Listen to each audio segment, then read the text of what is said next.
आपण पाहत आहात महाराष्ट्र क्रांती न्यूज, आवाज सर्वसामान्य जनतेचा। कोणासाठी करताय तुम्ही? महाराष्ट्राच्या शत्रूसारखं वागू नका देवेंद्र फडणवीस, एकनाथ शिंदे, तुम्ही शत्रूच आहात महाराष्ट्र। साहित्यिकांना जर मराठी भाषेसंदर्भात एवढी चिंता असती तो दबाव चाललाय हिंदी भाषेचा, जी लादली जाते त्याच्यावरती साहित्यिक त्याला उठले असते। जसं प्रकाश राज तिथे उठलेला आहे कलाकार। कुठे आहेत नाना पाटील, कुठे आहेत प्रशांत दामले, कुठे आहेत माधुरी दीक्षित, कुठे आहेत आमचे सगळे मराठी क्रिकेटपटू? मराठी माणसाने तुमच्यासाठी टाळ्या वाजवायच्या, तुम्हाला खांद्यावर घेऊन नाचायचं, पण मराठीवरती असे हल्ले होत असताना तुम्ही गप्पाच सगळ्यांना। कोणासाठी करताय तुम्ही? महाराष्ट्राच्या शत्रूसारखं वागू नका देवेंद्र फडणवीस, एकनाथ शिंदे, तुम्ही शत्रूच आहात महाराष्ट्राचे। साहित्यिकांशी चर्चा केल्यानंतर अंतिम निर्णय घेतला। साहित्यिकांशी चर्चा करण्याची गरज नाही। किती साहित्यिक आले छाती पुढे काढून?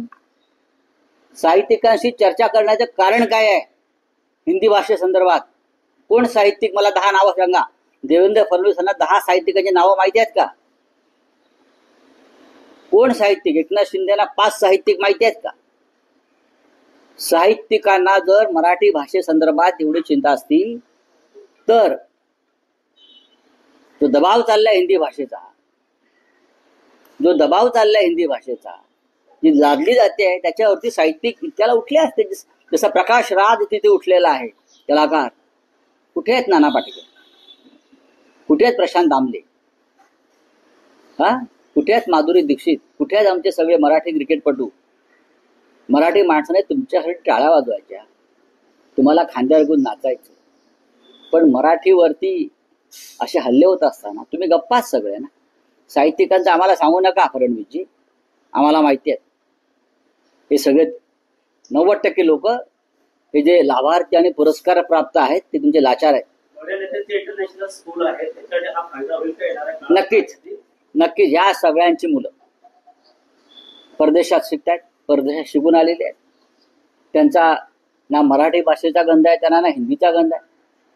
सगळे भारतीय जनता पक्षामध्ये असलेले सगळे प्रमुख नेते दिल्लीपासून या मुंबई महाराष्ट्रापर्यंत सगळे विदेशी शाळांमध्ये शिकतायत, इंटरनॅशनल स्कूलला त्यांची नातवंड शिकतायत। मी अभिमानाने सांगू शकतो माझ्या मुली मराठी शाळेत शिकल्या, पालिकेची, अनुदानित किंवा विना अनुदानित, मी सांगू शकतो, मला अधिकार आहे बोलण्याचा। आमची मुलं मराठी शाळेमध्ये शिकली आहे आणि हट्टानं आम्ही टाकलेली आहे। तुमची आहेत का? किती मंत्र्यांची मुलं आणि भाजपवाल्यांची मुलं यादी काढा, त्याच्यामुळे मला हे बोलण्याचा अधिकार। साहित्यिकांची मुलं इंग्लिश शिकतायत, तुम्ही काय त्यांच्या बैठका घेताय? म्हणजे तुम्ही साहित्यिक वगैरे म्हणताय ना, त्यांची मुलं आणि नातवंड इंग्रजी शाळेमध्ये आहेत किंवा इंटरनॅशनल स्कूल आणि परदेशात आहेत। आम्हाला शिकवू नका, बैठका घ्यायची गरजच नाहीये। हे बैठकाचे गुराल चाललाय ना, हाच मराठीचा अपमान आहे। तुम्ही मराठी भाषेसंदर्भात कोणाशी बैठका घेताय?